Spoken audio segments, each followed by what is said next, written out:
Week's recap, stocks opened last week on big highs, but ended the week with small losses due to Delta concerns and lower GDP. Before we get into this week's recap, for those of you who are still working and using our 401k allocation service, please be advised that future contributions for the strategic models and the semi-tactical models went live this morning, Monday, August 2nd, at about 8 a.m. Central. If you're using these models, you should have received an email and or a notification in the app letting you know to log into your participant dashboard for the new advice.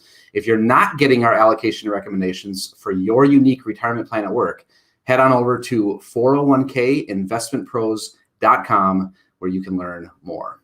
With that, I'm going to go ahead and roll the intro, and then we will dive into this week's economic update.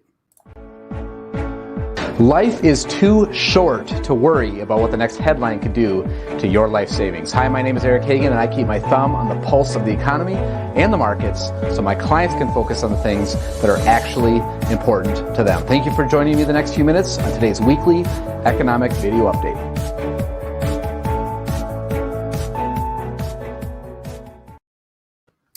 The stock market posted small losses last week despite a very strong showing by corporate America. The Dow Jones Industrials Average slipped 0.36%, while the NASDAQ Composite Index dropped 1.1% for the week, and the Standard & Poor's 500 lost 0.37%.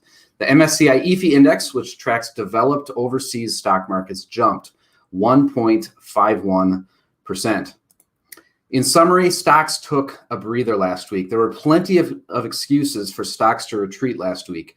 News of a new phase in Chinese regulators' crackdown on large private sector companies, a decline in new home sales, and concerns about the Delta variant weighed on investors. After opening the week adding to record highs, stocks turned lower despite an earnings season that continued to impress.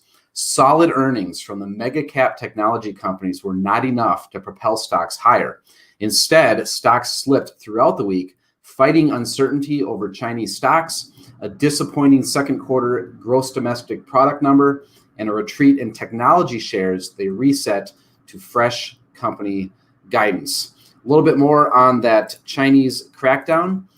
Chinese technology stocks were under pressure last week as Chinese regulators continued their push to rein in large companies for reasons that include data security, abusive corporate behavior, financial stability, and curtailing private sector power. Chinese government actions raised new levels of concerns about which industries may next fall in the crosshairs of those regulators. American investors have plenty of exposure to Chinese companies.